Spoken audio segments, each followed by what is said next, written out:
Javier Sicilia, buenos días. Esperemos que esta sea la buena para poder conversar. Hace ratito nos falló. El tema que nos reúne, Javier, es la desencarnación. Así lo hemos intitulado. Entonces, necesariamente tenemos que ir al origen, o sea, a la encarnación. Sí. Sí, mira, yo... Platícanos, Javier. No, dime, pregúntame. No, está lo que hemos venido conversando hace muchos años, y tú has trabajado desde esa perspectiva. Está la encarnación en el origen de lo que conocemos como Occidente. Es fundamental para Occidente, para su historia, que es parte de nuestra historia sin duda, ese concepto, esa creencia. ¿Qué es la encarnación, Javier? Bueno, yo quiero decir nada más que la historia humana vive crisis profundas, ¿no? Que hacen cambios fundamentales en la vida de las civilizaciones y de la humanidad. A veces son cambios de era, ¿no? Donde una concepción repentinamente es transformada, como Illich hablaba de una palabra alemana a la cual yo encontré una traducción más o menos cercana, que se llama eversión. No es eversión, es como cambiar, es decir, como si pudiéramos un guante al revés, ¿no?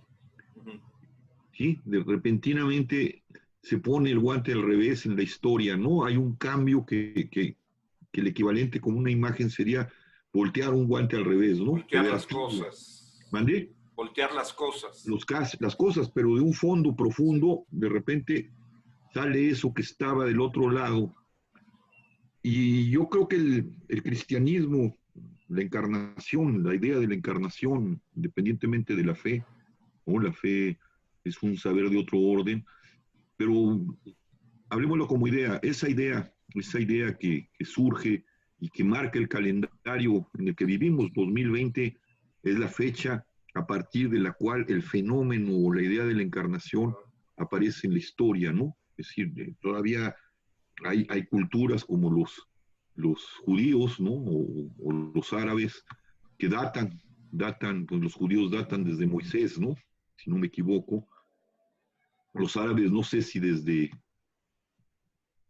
Mahoma, no, la cultura árabe es más lejana, pero son dataciones particulares, étnicas, ¿no? Digamos, y de una tradición. Pero en la globalidad, la datación a nivel mundial parte de ese hecho, de esa idea de la encarnación, ¿no? Ahí me gustaría detenerme ahí porque ciertamente, tú dices, el 2020 es el calendario dominante, vamos, este calendario que parte de esa experiencia, de esa historia, llamémosle historia sagrada, secular, como queramos, pero de ese hecho, de ese referente. Y si lo tomamos de ahí, Javier, estaríamos hablando que la cuenta del tiempo, como lo llevamos, el tiempo histórico, el tiempo biológico, tiene un origen de partida de una historia que habla de la trascendencia, entre paréntesis, y de la eternidad, es decir, del alma, ¿sí? Que no queda atrapada únicamente en el tiempo histórico. Sí, evidentemente el acontecimiento es un acontecimiento, como todos los grandes acontecimientos espirituales, ¿no? Fundacionales, es de orden espiritual, absolutamente, ¿no? Pero ese orden espiritual repercute en la historia, ¿no? Es decir, es un acontecimiento espiritual que transforma la historia, ¿no? La parte, a partir del cristianismo, a partir de la idea de la encarnación, del acontecimiento de la encarnación, la historia va a ser distinta, ¿no? Es decir, Occidente va a desarrollarse a partir de esa idea y va a dominar el mundo como conceptos históricos, ideológicos, políticos, sociales, ¿no? Y eso va lastrando precisamente parte de lo que sería la desencarnación, es la experiencia vivida en otro dentro de la historia y el tiempo, que la va desalojando de su parte espiritual, ¿no? Pero definamos qué es la encarnación, como decías tú, ¿no? Es decir, es algo novedoso, escandaloso, tremendamente escandaloso. No hay mitos, ¿no? Que se acercan al hecho de la encarnación o que lo anuncian, digamos, o que antropológicamente pueden decir son de ahí vino el mito de la encarnación, como el de Osiris en Egipto, ¿no? Es un dios que descuartizan, ¿no? Habita entre los hombres, es rey, es un rey bueno, su hermano se violenta contra él, lo matan, lo descuartizan y los dioses lo resucitan y se lo llevan a vivir al cielo, digamos, aunque no es la palabra, al lugar de los dioses en el mundo de Egipto, ¿no? Esa idea, pero está bien, o sea, pero Osiris no dejó de ser un dios y Osiris no dejó de pertenecer ya en la encarnación, en su condición de hombre histórico o de ser histórico dentro de la realeza. El hecho de la encarnación va mucho más allá, ¿no? Es Dios, no un Dios, sino Dios, el totalmente otro. Yahvé, el impronunciable Yahvé, ese ser que habla repentinamente en la historia de un pueblo, ¿no? No hay otra historia de un Dios así, de un trascendente que habla directamente con su gente, ¿no? Ese Dios que es el totalmente otro, que como lo dice retomando la tradición judía, porque el cristianismo es impensable sin el judaísmo, el totalmente otro, el creador del cielo y la tierra, ¿no? Como dice el credo, creo en un solo Dios, Padre todopoderoso, creador del cielo y de la tierra, todo lo visible y lo invisible. Esa cosa que está definida como un poder inmenso, con una omnipotencia inmensa, repentinamente aparece en la historia, ¿no? Es lo que dice San Juan. Ese verbo con el que Dios creó, el Génesis, que son, si no me equivoco, varios milenios antes de que formule San Juan el Evangelista, el Génesis, que tiene varios milenios antes de esa formulación, dice Dios crea mediante la palabra, ¿no? El Espíritu de Dios andaba sobre la oscuridad de las aguas y pronuncia la palabra, y Juan dice, bueno, esa palabra que es Dios, ya va a venir todo el rollo teológico de la Trinidad, se encarnó, se hizo uno como nosotros, ¿no? Y Juan, pues así empieza su evangelio, ¿no? En el principio era el verbo, y el verbo era la luz, y de repente se encarnó en el vientre de una muchacha en un pueblo desconocido en ese momento, de poca importancia en la Jerusalén, bueno, en la Israel de ese entonces, en la Palestina de ese entonces, y aparece en la historia, ¿no? Y Juan dice, bueno, ese se hizo uno como nosotros, se hizo carne, se hizo finitud, se hizo proporción, se hizo lo que es, y además yo lo toqué, yo me recargué en su pecho, dice hacia el final del Evangelio, y lo asesinan, lo matan en la cruz y resucita, ¿no? Resucita también pobremente, como todo es el Evangelio, no lo hace apoteóticamente, no lo hace majestuosamente, pues, son unas apariciones ahí bien interesantes y bien extrañas, y es todo, ¿no? Esa cosa, ese aparecer, ese Dios que se vuelve uno como nosotros, parte absolutamente a Occidente. Illich dice que la encarnación la ilustra, porque lo que viene de ahí es un género nuevo de amor. Y Illich la ilustra con la parábola del buen samaritano, una parábola que Jesús pronuncia, está dando sus palabras, toca el asunto del prójimo, y un doctor de la ley, un levita, le pregunta, lo para y le dice, bueno, ¿y quién es mi prójimo? Y entonces Jesús, que es un poeta, a veces olvidamos que es un poeta, ¿no? Es decir, que es un narrador oral, ¿no? Que usa lo que le llaman las parábolas, ¿no? Estos símiles. Le cuenta una historia, le cuenta la historia del samaritano, ¿no? Y la resumo, ¿no? Un judío es asaltado, lo dejan medio muerto, pasa un levita, lo mira, no lo atiende, se da la vuelta, pasa otro doctor del templo, otro servidor del templo, un doctor de la ley, lo ve a lo lejos y se da la vuelta, y pasa el samaritano, se apiada de él, lo recoge, lo cura, se lo lleva a una posada y paga, porque tiene que ir a otro lado para que se restablezca y para que lo cuiden. Ahí termina, ¿no? Entonces termina diciendo, ¿quién es mi prójimo? ¿Quién te parece? Le dice a quien hizo la pregunta, que obró como prójimo. Y ahí queda, ¿no? Deja el enigma como toda buena historia, no tiene una direccionalidad, hay que interpretarla, ¿no? Como la poesía, no tiene una dirección o es unívoca.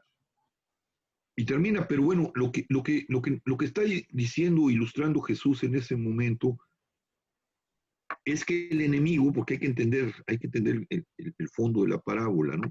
El samaritano es un enemigo del judío, el judío es un enemigo del samaritano. No, nada lo obligaba a este enemigo suyo a ir en auxilio de ese hombre, ¿no? Si lo hubiera matado, nadie le hubiera recriminado nada, si lo hubiera abandonado, nadie le hubiera recriminado nada, eran enemigos. Y este enemigo, a diferencia de los otros que tenían deberes de proximidad porque era parte de su pueblo, va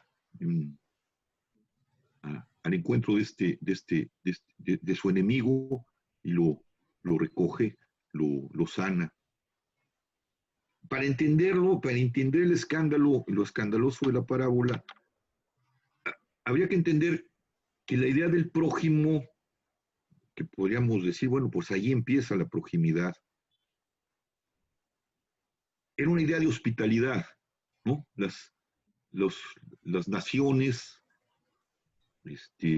tenían deberes de hospitalidad, digamos, de proximidad con sus connacionales, ¿no? Los judíos tenían deberes, y ahí está toda la Torah, aunque dicen, trata bien al extranjero, pero sus deberes son de proximidad con su gente.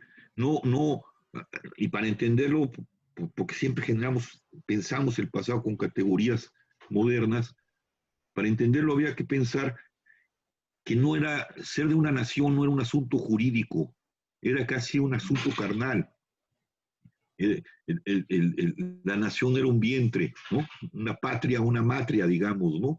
Entonces estos eran tus hermanos, habían nacido de ese vientre, no de una iuris, eso vendrá con los romanos, ¿no? Pero antes de ellos, antes de la iuris romana, el concepto, el sentido, la percepción es que mis prójimos son los que pertenecen a mi nación. Los judíos tendrían con los judíos, los samaritanos con los samaritanos, los griegos con los griegos, no con los genoi, de ahí viene esa palabra de la xenofobia, los extranjeros. Los romanos, con excepción de sus leyes de adopción, ¿no? Tenían deberes con los romanos, no con los bárbaros, de ahí viene la palabra bárbaro, ¿no? Los barbaroi, que es una onomatopeya, esos que hablan bar, que no son gente civilizada, que no pertenecen a nuestra matria, Pero Jesús interviene con esta parábola y dice, no, el prójimo no es aquel que pertenece a tu familia, con el cual tienes deberes, obligatoriedades. Tu prójimo es aquel que tú eliges. Es un acto absoluto de libertad, como la encarnación misma. Aunque el cristianismo lo ha leído con códigos de salvación y que de la cruz vino porque había una necesidad, la necesidad que creó el pecado. En realidad el acto de la encarnación, si lo miras y lo espejeamos con esa parábola y con toda la prédica sobre el amor de Jesús, que ahí está el centro y el núcleo de su espiritualidad, lo tienes que leer como un acto gratuito, un acto de libertad, un acto de amor, en el sentido del ágape, de la caridad. Nada lo obligaba a Dios, como nada obligaba al samaritano a ir en auxilio de su enemigo. Nada lo condicionaba, nada lo constreñía. Es un acto absoluto de amor. Ese amor que ahora ya se llama caritas, pero que está muy degenerada, es el ágape. Porque ¿no? también lo podrías ver como la semilla de lo que después, y ya en palabras muy comunes, es el acto humanitario. Ahí se va a degenerar, digamos, ¿no? Es más que un acto humanitario, es un acto espiritual, Sí, ¿no? pero ya hay un concepto más universal, ¿no? Ya no Se son vuelve los... universal, exactamente, ¿no? Uh-huh. Esa es la lectura que va a hacer la iglesia. La iglesia y las primeras comunidades se dan cuenta de esa novedad, ¿no? De esa idea magnífica y quieren preservarla y la institucionalizan. Institucionalizan un acto de libertad, ¿sí me explico? Sí, sí, sí. Como lee la iglesia, no es mi prójimo, es aquel a quien yo elijo y con quien yo creo un vínculo profundo, espiritual. No, mi prójimo se volvió la abstracción, todos son prójimos. Y acompañada con la idea de culpabilidad, había que atender a los Ahora, prójimos. esa idea de culpabilidad no es el tema de la conversación, ¿no? Pero esa idea de la culpabilidad creo que también es muy importante. En dos, permíteme regresar un poquito antes a lo que dices, para que no se me vaya esa idea. Cuando tú hablas de esta encarnación en esta mujer joven en un pueblo, esta presencia, vamos a usar ese lenguaje, de lo divino en la carne humana, ¿sí? Esta presencia en la vida de Jesús, lo hemos comentado anteriormente, cuando se divulga todo esto y cuando se convierte en iglesia en términos donde vas a seguir probablemente conversando, se empieza a opacar de alguna manera toda la parte que son capítulos pequeños ya, como tú lo mencionas, son trazos del misterio, que es esta verdad de la resurrección. Es decir, al final, la entrada es la encarnación, pero la revelación de la encarnación, para volver a la reflexión inicial, es la resurrección. Es decir, es el espíritu que pasa por la carne humana, ¿sí? Y después ¿sí? Vuelve al no tiempo, digamos, de alguna manera, Sí, ¿sí? pero el tema es otro de los escándalos y de los parteaguas y de la problemática que genera la encarnación, es que, ¿cómo decirlo? Se hace carne. La idea de carne es una idea complicada, ¿no? Porque sobre todo en español, que nomás tenemos una palabra para nombrar la carne animal, la carne muerta, la carne que nos comemos, y esta carne que somos, ¿no? Es decir, los, la, la, la, la lengua inglesa tiene dos para distinguirlas, ¿no? La flesh y la meat. El francés tiene dos también, la viande, que es la carne animal, y la chair, ¿no? O la chair, que es la carne, esta carne a la que nos referimos, ¿no? Uh-huh. Esa carne, Tomás, es decir, se hizo carne, ¿no? No cuerpo. A ver, La carne La carne no es propiamente el cuerpo, la carne es aquello que nos permite percibirnos a través de un cuerpo, ¿no? Hay cuerpos sin carne, una piedra es un cuerpo sin carne, es pura corporalidad, una piedra, por más cerca que tú la tengas, nunca sabrá que de su cercanía con tu mano o de su cercanía con otra cosa, es pura materialidad, pura corporalidad, ¿no? Lo que nos distingue y lo distingue a la vida animal, a la vida viva, es su carne. Y la carne nuestra tiene un plus, es una carne que es verbo, que reflexiona, que conoce, que saca las cosas de su bruma a ver, oscura al nombrarlas. ahí hay un punto, yo me acuerdo de un pasaje que lo hemos comentado desde hace muchos años, para mí es un pasaje bellísimo, que tiene que ver con esta parte que tú mencionas de las breves escenas de la resurrección y, y que está de alguna manera ligado al evangelio que tú citas de San Juan desde otra perspectiva. Cuando María Magdalena va a buscar el cuerpo de Cristo, ¿sí? Y no lo reconoce, y es el jardinero, que es un pasaje bellísimo. Y ahí es otra parte del misterio de esta encarnación, llamémosle. Porque al no reconocerlo, está viendo a alguien, yo me imagino que ahorita comento otra cosa, no lo reconoce, pregunta por Cristo, y en el momento que escucha que este jardinero es Cristo y le dice María, vibra su nombre dentro de ella, cae y le dice, oh rabí, oh maestro. Es decir, ella reconoce al maestro no por esa imagen del cuerpo, sino por la voz, ¿sí? Por la vibración del nombre, cómo la nombraba él. Ahí la reconoce. Incluso cuando se va a acercar, ¿no? Dice, no me toques que no he vuelto al Padre, ¿no? El famoso no dime tangare. No, yo imagino que, como tú dices, con una reflexión de hoy en día, es que iba a ser como una especie de holograma, así me lo estoy imaginando, le iba a dar un ataque a la hora que sintiera que no tiene ese cuerpo, ¿sí? Esa carne, digamos, que está ahí el cuerpo de luz, ¿sí? Es que ese es el problema, Tomás. Yo creo que ahí está el problema, ¿no? El problema que crea el cristianismo y que no sabe cómo resolverlo, ¿no? O sea, la carne es eso, ¿no? La voz pasa por una carnalidad. O sea, no hay voces fuera de la carne, ¿no? Es decir, bueno, voy a poner un ejemplo para hablar de la carnalidad, ¿no?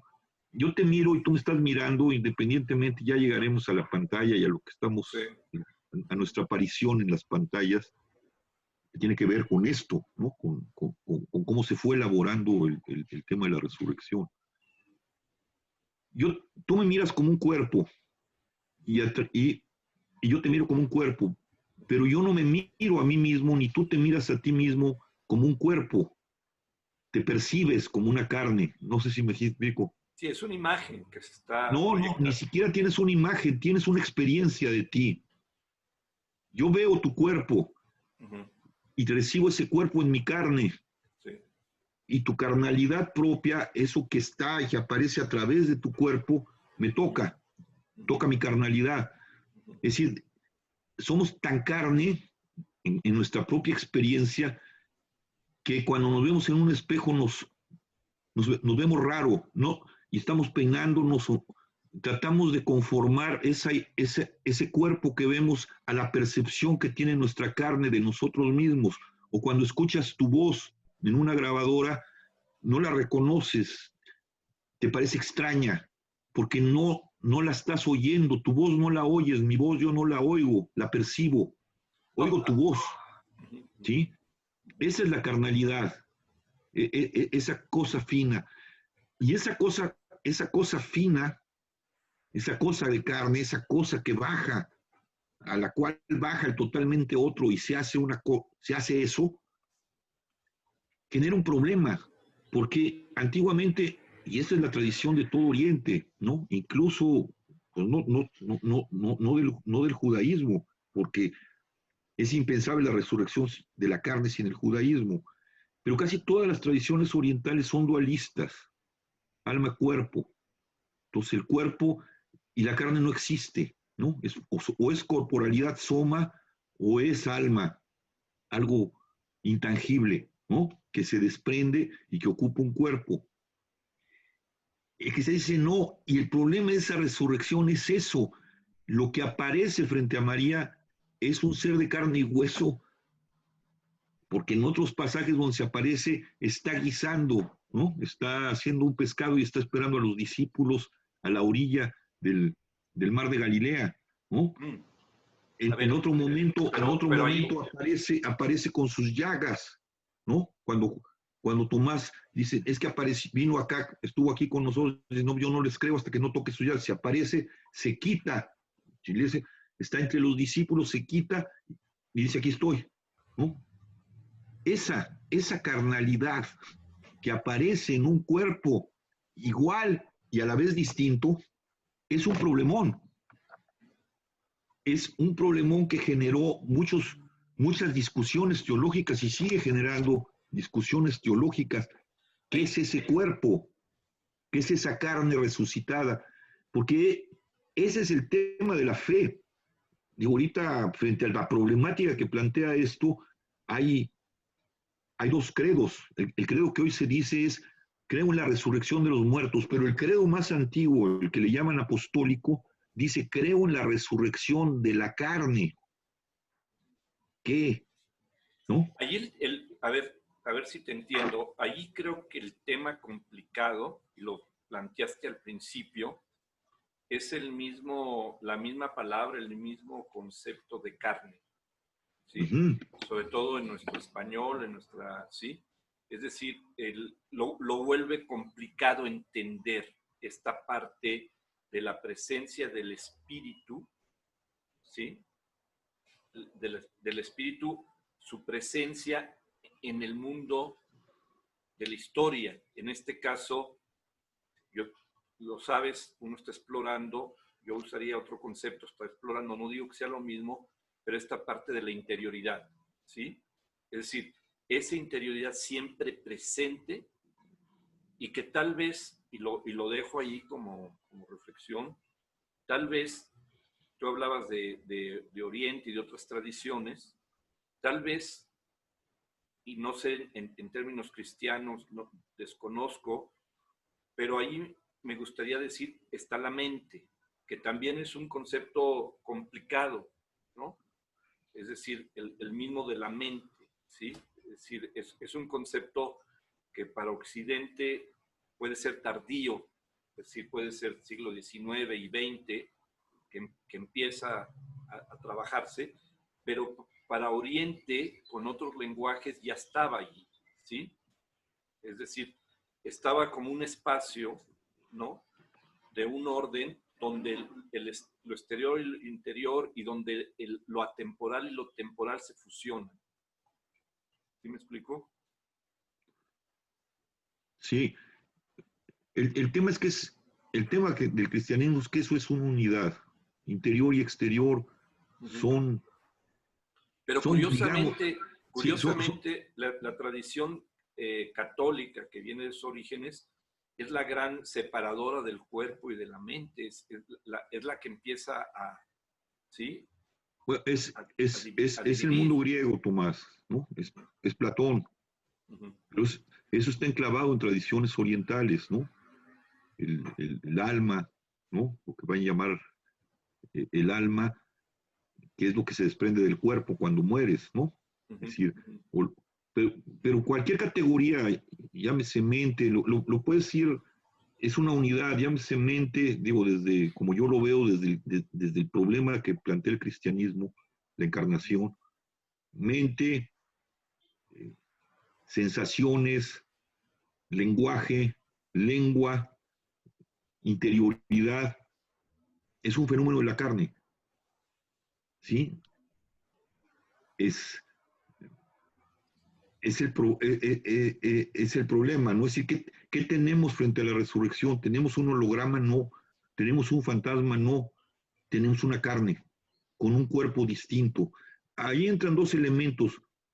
Ese cuerpo también es una metáfora de tu prójimo, ¿no? Y lo puedes desprender del Evangelio, ¿no? Aquel que reciba a uno de los más pequeños me recibe a mí, donde dos o tres estén reunidos en mi nombre, ahí estoy yo, ¿no? Es decir, por un lado es el encuentro con el prójimo, Dios es un prójimo, ¿no?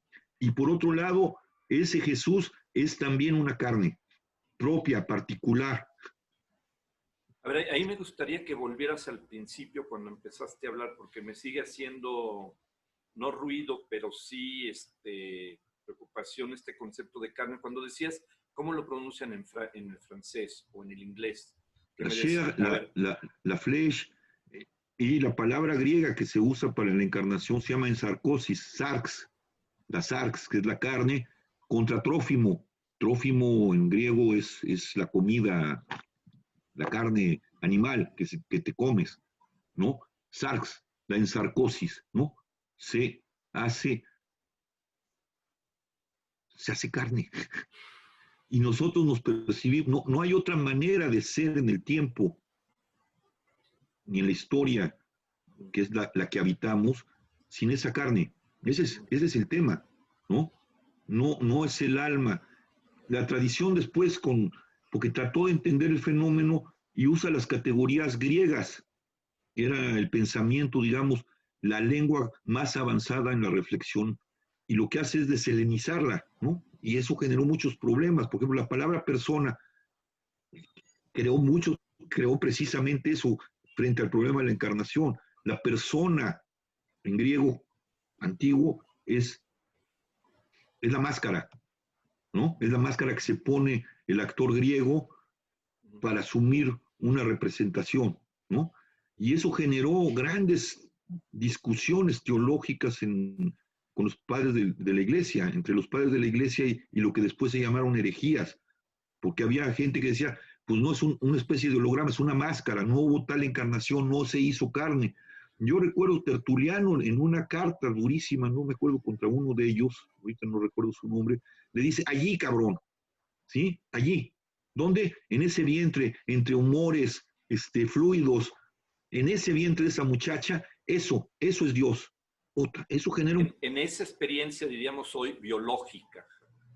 También. Sí, pero diríamos biológica, pero es más que eso. Sí, los griegos distinguen entre bios y sarx, ¿no? Agamben hace una muy buena distinción, ¿no? Dios es la vida organizada. Dios es la vida organizada. Sí, que profundices en eso, por favor. Sí, sí, la bios es la vida organizada, ¿no? La vida social es un bios, digamos, ¿no? De ahí viene toda la argumentación de Agamben, que viene un poco de Foucault, el hombre domesticado, el hombre sumido sobre culturas y leyes y formas, ¿no? Cuando el hombre no es acogido, es pura, no es sarx, ahorita se me fue el nombre, es zoe, ¿no? Que también es una palabra que utiliza cuando Juan habla, en Dios estaba la vida, usa la palabra zoe. Todo lo que tiene vida es zoe. La vida organizada es Dios, ¿no? El viviente, Dios es una zoe, es vida pura. Y esa vida pura no se encarna en un Dios, se encarna en una sarx, la sarx de María, la carne de María, y se vuelve carne. Después es acogido por un Dios, ¿no? Porque es curioso que el relato evangélico dice, ese que es Dios, que es el viviente, que es zoe, no Dios, esa zoe viviente, que es el dueño de todo, aparece en una zoe particular, porque el Evangelio dice, no nació en su pueblo, nace en un establo. Fueron a hacer el censo, le agarró el parto a María y no nace en su tierra, es pura zoe, pura vivencia, puro ser, pura carne, digamos, ¿no?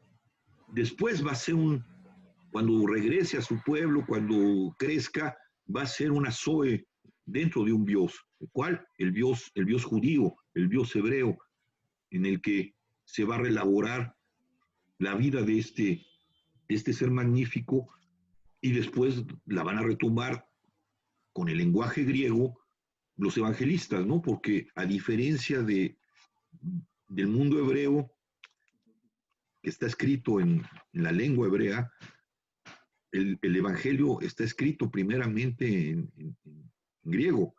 La Biblia se va a traducir al griego más o menos en el siglo III, los 70, ¿no? Los 70 que llama Ptolomeo II en el siglo III, para que traduzcan esa Biblia al griego, ¿no? Y el cristianismo va a agregarle a esa Biblia, a esa Torah, traducida ya al griego, el evangelio que ya estaba escrito en griego, ¿no?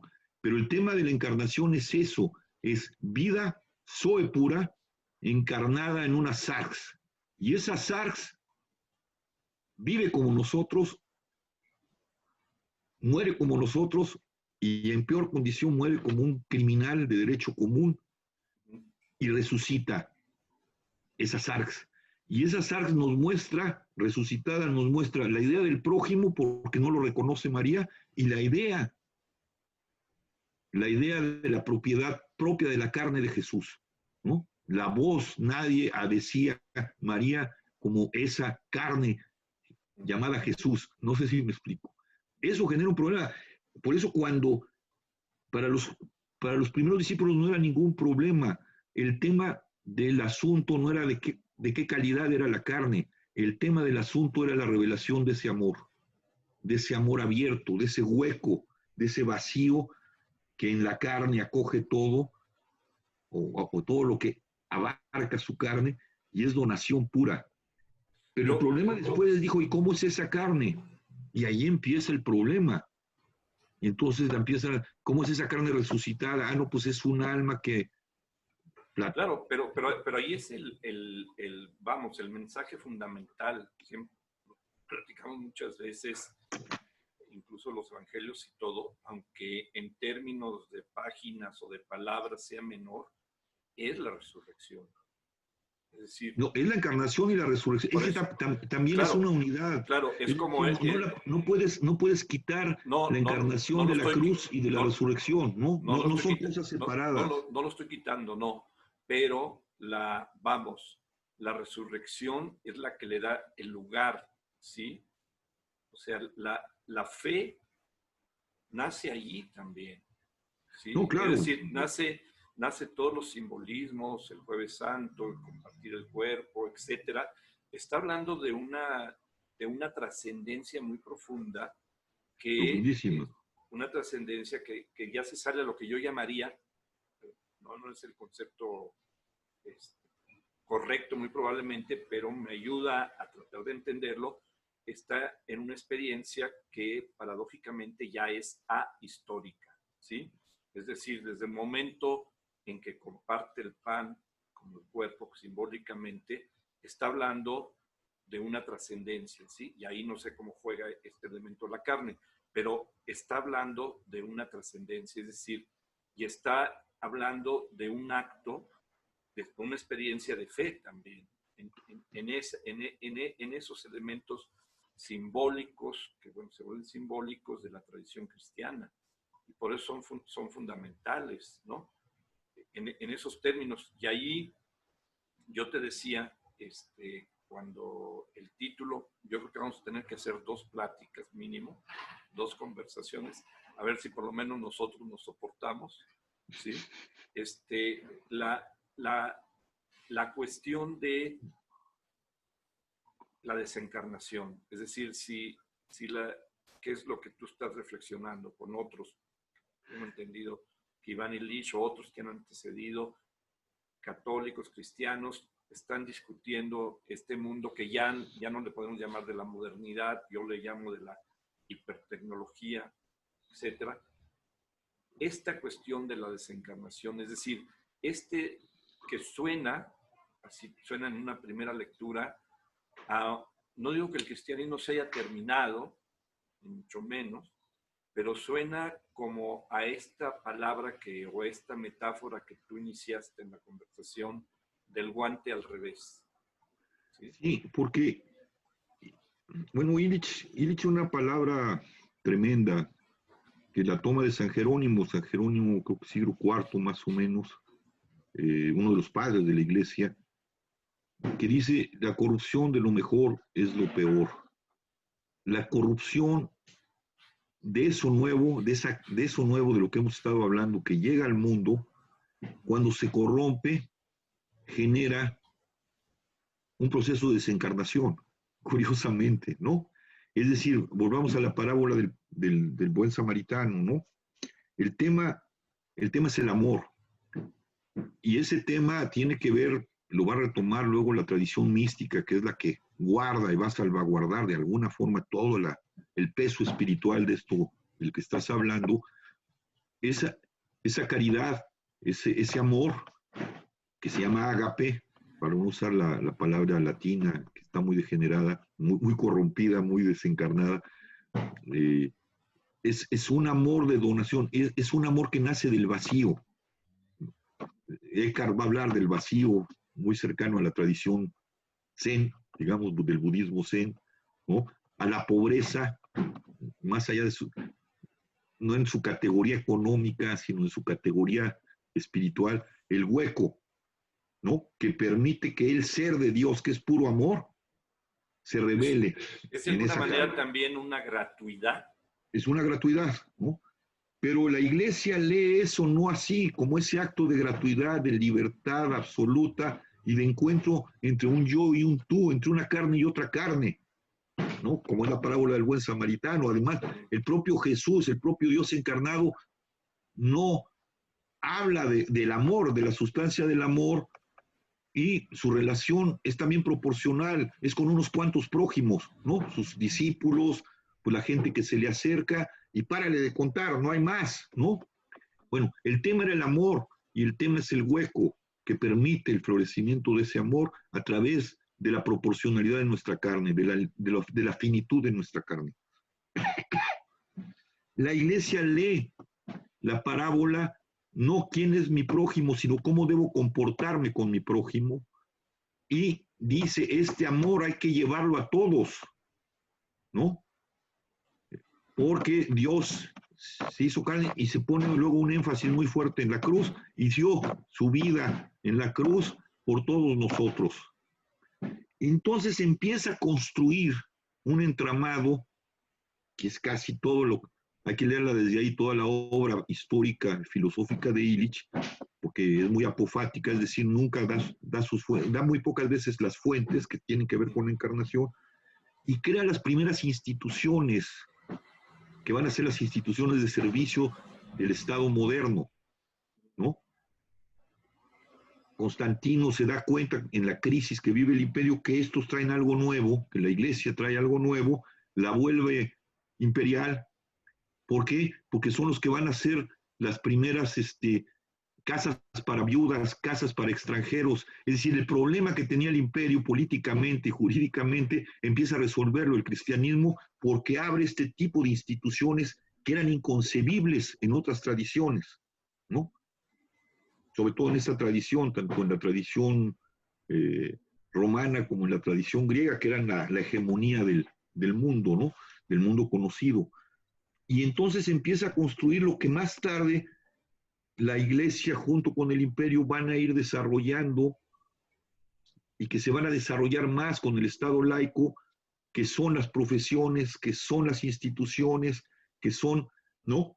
A normar el amor, ¿no? Y en ese desplazamiento deja de ser importante la vida espiritual para volverse una vida puramente económica. La carne tiene que ver con la salud,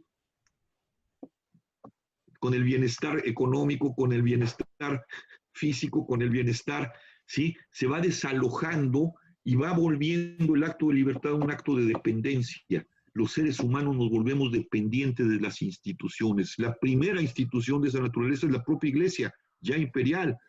Si no chupas de mi pecho, ¿sí? y no te sometes a la leche materna de esta iglesia, no te vas a salvar, te vas a condenar. Si no vas a la escuela y pasas por la SEP, te quedas idiota, ¿no? Es decir, tienes que tomar de la leche materna, de la educación, para que puedas ser un hombre educado y con saber. Es una forma de la iglesia. Es también ahí es como una materia de sociología del dominio. Exactamente. Puede ser la sociología. Empieza a corromperse el mensaje profundo del Evangelio. Y el tema de la desencarnación va aparejado con esto, es la idea de la resurrección. Cuando le quitas todos los elementos de los que hemos hablado, y del amor y de la proporción y del servicio y del acogimiento, ¿no? Y de la trascendencia a partir de ese hueco, de ese amor, de ese vacío que te vuelve puro amor, puro ser de Dios, que es Dios, es lo que revela el Evangelio. El ser de Dios es puro amor, lo dice San Juan. Dios es amor, Dios es ágape, ¿no? Y empiezas a pensarse la carnalidad como una pura corporalidad, y todo el placer o todo el bienestar para esa carne y todo el aparato tecnológico empieza a construir en función de este doble juego del bienestar y la resurrección, el cuerpo, porque así lo va a empezar a mirar la teología desde San Agustín, ese cuerpo que ya no tiene pasiones, ese cuerpo que ya no tiene apegos, ese cuerpo, ¿no? Nos va aislando de nuestra propia carne, yo creo que la metáfora que estamos viviendo, ¿no? Simbólicamente, en el tiempo del COVID, que ya estaba en germen antes, pero que el COVID potencia, es precisamente eso. El prójimo se vuelve alguien peligroso, ¿no? Hay que relacionarse con él a través de aditamentos que nos protegen, nos protegen la salud de nuestro cuerpo, de nuestra carne, ¿no? Y luego se empieza a privilegiar algo que va a potenciarse cada vez más, que son estos aparatos. Aquí entre tú y yo, Tomás, no tenemos ningún problema de carne. Estamos mediados por una especie de resurrección en píxeles, ¿no? Lo que tú estás viendo de mí y yo estoy viendo de ti, Sí, ni claro. siquiera es tu cuerpo, ni siquiera es un holograma. ¿Quién sabe qué coño es? Pero es un ser desencarnado, no sé si me explico. Tú estás desencarnado para mí, yo estoy desencarnado porque lo único que veo es una imagen de ti, ¿sí? No tu presencia, no tu carne, no tu aroma, no sé si me sigo, no el agua de tus ojos, etcétera, etcétera. Y tú también estás amputado de eso, ¿no? Miramos imágenes. Y eso es un proceso de desencarnación. Lo que el hombre que podrá salir después de estas épocas y será potenciando es un ser desprovisto de carne y cada vez más rodeado de aditamentos, de tecnología, de robótica, ¿no? Cada vez es más. Es el aparato, es el celular, ¿no? Es el WhatsApp, y es la robótica, ¿no? Los bancos son igual que eso, ya las relaciones están mediadas por un montón de aditamentos donde la carne, el ser carnal, que era la promesa de la resurrección, se volvió algo intangible, algo que no está y no está. Ahí estarías exactamente planteando este concepto de la desencarnación. O sea, exactamente, si yo lo entiendo bien, la que es la preocupación. Es muy complejo lo de, bueno, sin meternos en lo del COVID, nomás porque lo tocaste, yo creo que también es un golpe al ego de esta sociedad de la que participamos, ¿no? Es decir, recordar una profunda vulnerabilidad también, recordar una serie de complejidades, recordar de la necesidad de la colectividad, de la comunidad, del importante del prójimo, en el sentido de cuidarse, etcétera, etcétera. Sí, va a tener muchas repercusiones. Muchas. A otro nivel. No obstante, a mí me sigue siendo una gran incógnita el tema que estás tratando y desde la perspectiva que lo estás tratando del cristianismo como esta etapa de desencarnación que le estaría dando la espalda a sus orígenes, ¿sí? Es decir, toda esta experiencia le estaría dando la espalda a sus orígenes, ¿no? Sí, absolutamente. Es decir, a la manera que tú lo ves, que tú lo interpretas, ¿no? Estaríamos en el abandono de una tradición que fue fundamental, lo que ha sido fundamental para Occidente, ¿no? Tú me hablabas de la imagen del Papa, ¿no? Es a lo que iba, ¿no? Tú tienes una imagen muy dolorosa y bella a la vez, ¿no? Es decir, es el fin de una época que se sostiene quizá en esto que tú llamas la interioridad, ¿no? En esta fe profunda, pero que en el orden social, en el orden del tiempo, en el orden de la era que nace y que se pierde, es terrible, ¿no? Es decir, hay que recordar, creo que fue en marzo, cuando la pandemia empezaba, bueno, ya estaba haciendo ya muchos estragos en Europa, que empiezan los confinamientos, y el Papa sale a esa plaza que siempre estaba llena, a dar un mensaje, y le habla a una plaza vacía, ¿no? Y a unos medios de comunicación. Para mí es un símbolo doloroso, es un símbolo de la fe, de una fe que ya está arraigada en una profundidad de otro orden, pero que socialmente, históricamente, dice el cristianismo, la encarnación ha dejado de estar, ¿no? Cuando el culto, todos estamos en ese momento, el culto está cerrado, Llevamos meses con el culto cerrado en la historia de la humanidad de Occidente, desde la Es encarnación. una nueva era de catacumbas, Cecilia. Exactamente, ¿no? No, no hay culto, nunca había pasado eso. Es decir, la iglesia ya no cree ni siquiera en que la contingencia está en manos de Dios, ¿no? Está en manos de la ciencia. Y la ciencia está desconcertada porque tampoco sabe cómo enfrentar esto. Y el culto se cierra. Hemos visto cerrar un culto, pero particulares, como en la época de Calles, ¿no? Por un motivo político y un motivo ideológico, por un problema de confrontaciones ideológicas, pero era local. El culto se cerró a nivel mundial, ni en las peores pestes el culto estaba cerrado. Quiere decir que ya no creemos en el mensaje de la encarnación y en el mensaje de que esto está sostenido por las manos de Dios, ¿no? Entonces se volvió un rito vacío, tan vacío como la plaza de San Pedro con su papa hablándole a medios electrónicos. La otra paradoja terrible donde puedes mirar la desencarnación, pero como las eras se encabalgan y no vemos las sutilezas de los cambios profundos de una sociedad, es cuando una misa, ir a misa equivale a mirarla o estar o, o celebrarla a través de una pantalla electrónica. Eso no tiene nada que ver con la encarnación. El acto de la iglesia es una rememoración, el acto de la misa, el acto del culto es una rememoración de todo este proceso de la encarnación que se hace en el espíritu de la comunidad encarnada, en un espacio, en un tiempo, donde lo trascendente irrumpe en esa temporalidad y vuelve a ser el hueco. No sé si me explico. Sí. Yo El hueco quisiera, del amor. ¿no? ¿No? Yo quisiera hacer una reflexión ya para acercarnos a la primera parte, al final de la primera parte de esta conversación. Espero tenga mínimo una segunda parte.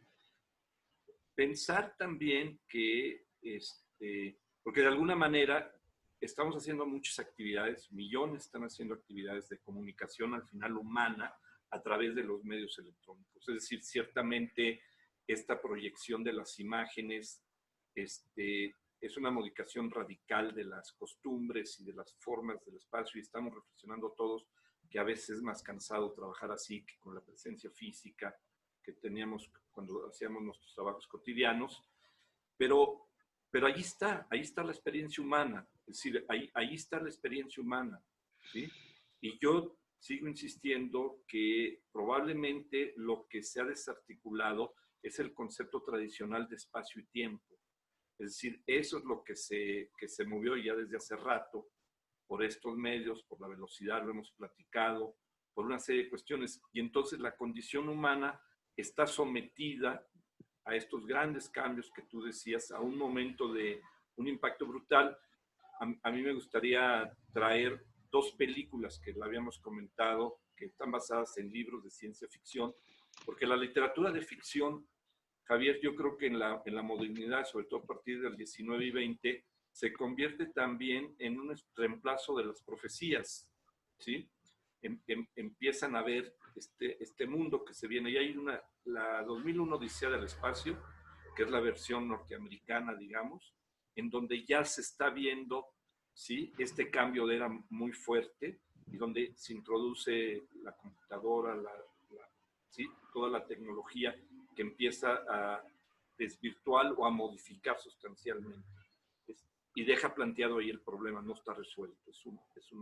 Y la otra de Tarkovsky, que tú lo conoces muy bien, la de Solaris, la versión soviética de entonces, que para mí la interpretación que le hago es el mundo va, perdón, el mundo va a ser cada vez más un espacio para la proyección del subconsciente, ¿no? O sea, para la proyección de los medios y los temores. ¿Te acuerdas cuando el personaje, el comandante, entra a la estación de Solaris, enfrente del planeta, y empieza a ver figuras, empieza a encontrarse a su ex esposa, a su compañera, en fin, Y lo que está proyectando él y lo que proyecta el planeta es los miedos, los temores, las frustraciones, encarnan, ¿sí? Ahí se Pero hace, bueno, hay algo en esa película, Tomás. ajá, Ese es el encuentro de ese hombre, ¿no? Y bueno, sí, en el libro de Lem, aunque no toma elementos del libro de Lem, Tarkovsky hace su propia. uh-huh, Solaris está basada, uh-huh, la de Tarkovsky está basada en el libro de Lem, ¿no? uh-huh, Pero hace su versión. Hay un momento en el libro de Lem que es muy bonito, ¿no? Y creo que no está en la película, donde lo único que trae, que lo ata a este mundo, va con esos miedos y se va a enfrentar a miedos mucho más y a condiciones mucho más, son las llaves de su casa, ¿no? Lleva las llaves de su cierto, casa, es el único nexo.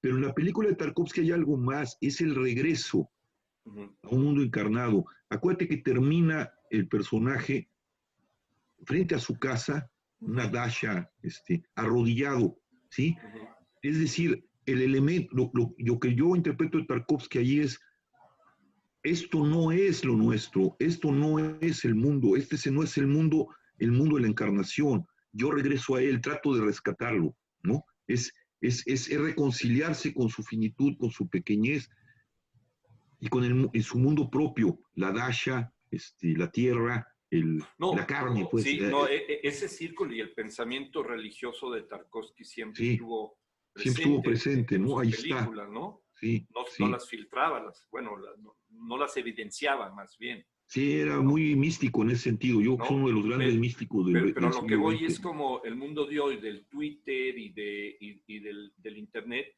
donde se proyecta mucho de la basura del subconsciente, Ajá, ¿sí? ajá. Es decir, y estamos invadidos de esa basura del subconsciente, Sí, ¿sí? absolutamente. Nos tenemos que mover allí. Entonces, allí hay un paso, Javier, de espacialidad y de temporalidad distinto. Eso es a lo que me refiero, ¿sí? Es decir, estamos transitando hacia este espacio más interior, más de la mente, ¿sí? Más que el cuerpo, lo hemos platicado. Si la revolución industrial fue del cuerpo físico, de ahí los murales de Rivera y todos ellos, y Siqueiros, son una buena ilustración, ¿no? Del cuerpo físico, de cómo se cargaba todas las leyes, todas las leyes para proteger al trabajador y todo tienen que ver con horas, tienen que ver con el trabajo físico. Eso se está acabando, ¿sí? Brutalmente. Y ahora el trabajo es de tipo mental, mucho más mental. Entonces, allí hay un movimiento, hay un traslado al espacio interno, sigo, ¿sí? Y la experiencia humana cada vez más se está dando ahí. Y allí me parece que hay otras tradiciones, y eso lo puedo discutir, que creo que el cristianismo original está muy vinculado con vasos comunicantes muy fuertes. Y hay parte que a mí me gustaría mucho que tú andaras después de estas tradiciones místicas cristianas, este, que dejan entrever esa experiencia dentro, ¿sí? O sea, interior, y que van paralelas a la institucionalidad y a veces son rebeldes frente a la institucionalidad, ¿sí? Ahí, por ahí me parece que hay que introducir también una No, yo reflexión. creo que sí. O sea, ahorita lo que tendríamos que pensar es frente a este mundo desencarnado, frente a esta destrucción de una era basada en la encarnación y el nacimiento de una era espacial y desencarnada, Uh ¿no? -huh. Porque la espacialidad tiene que ver también con la ausencia del locus, del lugar, algo se perdió de nuestra realidad encarnada, que también es el lugar, ¿no? Y como tú dices bien, nos lanzaron hacia una dimensión que no sabemos ni cómo manejar, ¿no? La manejamos externamente a través de aparatos y de prótesis, ¿no? Y yo creo que lo que tú te refieres es esa dimensión interior que, que yo llamaría carnal, Uh -huh. proporcional, eh, eh, de vacío, ¿no? Eh, pero cómo se va a conformar en la historia, incluso tanto en la tradición Sikh, ¿no? Uh -huh. Que es muy cercana, Uh tremendamente -huh. cercana, como en la tradición budista, como en la tradición cristiana, esas experiencias terminan por ser también la expresión de un locus, ¿no? de una proporción en el tiempo, ¿no? Claro, Los claro. monasterios, ¿no? Y tenemos símbolos, ¿no? El sikhismo tiene un símbolo tremendo en el Templo Dorado, es un locus, del cual los ashram que se generan alrededor de ese locus, aunque sean en distancias muy largas, tienen referencialidades a ese locus donde se protege la palabra, donde está la interioridad, pero no desbordada en esta desencarnación, sino en una encarnación. Los monasterios cristianos son eso, el arca de Lanza del Basto tiene que ver con eso, ¿no? El templo Shaolin que ha explotado degeneradamente Hollywood es un locus, ¿no? El locus de un budismo muy particular, muy proporcional, muy pobre, digamos, en el sentido económico de la palabra, ¿no? Eso cada vez se pierde más, ¿no? Y entonces entramos en un proceso que es justamente de lo que estamos hablando. ¿Cómo? Yo diría, ¿cómo podemos rescatar lo que yo llamo lo más profundo de la carnalidad, de la carne, de la revelación del Evangelio, lo que tú llamas interioridad, ¿no? Digamos, hablamos de la misma luz con diferente lenguaje, digamos, como un vitral, ¿no? Yo lo pongo azul, tú lo pones rojo, etcétera, etcétera, pero la sustancia es esa, cómo se encarna en el tiempo que ha sido desalojado y del lugar que ha sido desalojado, ¿no? Es decir, hay algo que nos obliga a repensarnos, A ¿no? mí me gustaría ahí detenernos, Javier, en esta conversión, exactamente en esas dos preguntas que haces ahorita, al final, ¿no? Del tiempo, Ajá, del lugar, es decir, la pérdida del lugar tal vez podría ser uno. Y me sí, gustaría retomar más bien y retornar con una segunda conversación donde pudiéramos a partir de tu entendimiento de Vanilish, que nos platicaras un poco más estas dos o tres fuentes que tú has trabajado muy fuertemente y esta reflexión en términos cristianos, o la discusión en términos cristianos, de dónde queda este lugar, de dónde queda esta encarnación, ¿sí? Y, sí. y discutir eso, ¿no? O Yo como, creo que es un tema fundamental en este sí, cambio de era, ¿no? Sí, sí, a mí me gustaría, si estás de acuerdo, pedirle a sí, Enrique, estamos, ya Enrique ha estado presente en la conversación anterior con Lorenzo Meyer, agradecerle aquí que ha estado acompañándonos, sí, gracias Enrique. manejándonos Estas cosas que, porque No, y bueno, ni modo, se cruzó el celular que entra la llamada, ya sabes que uno te está en un digo, lugar. Y luego, pertenecemos a otra era. en algún momento, y lo digo ahorita para que ya no modifique la edición, aparecieron aquí unos cuadros, no sé si viste, a lo mejor no en tu pantalla. En No, mi no, no, pantalla no, sí, bueno, en mi pantalla sí apareció, entonces él sabe si a la hora de la grabación está allí, pero bueno, pues esos cuadritos ahí puede, ¿no? son parte del decorado de la Son pantalla. parte del decorado, ¿no? Parte de cómo agarramos los alambres, ¿no? Nos enredamos con ellos.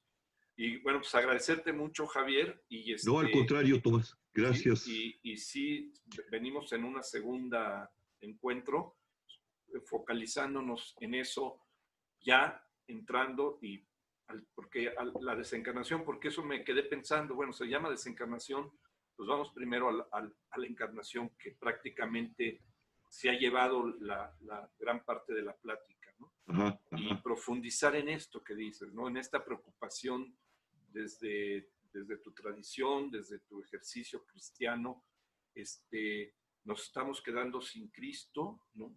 Sería la pregunta, ya no está Cristo Sí, presente, es decir, este referente que ha sido fundamental, como tú dices, más allá de la cuestión de la fe, que es otra dimensión, en términos de construcción cultural, histórica, sí. sociológica, ya no existe Cristo, ya no tiene lugar, ya Esa es una desapareció, buena pregunta, sí, ¿no? es una buena pregunta, Por sí. ahí podríamos regresar, ¿te parece? Me parece Bueno, muy bien, Tomasito. gracias, Javier. Gracias, gracias Enrique, gracias a todos, Enrique, gracias. nos despedimos.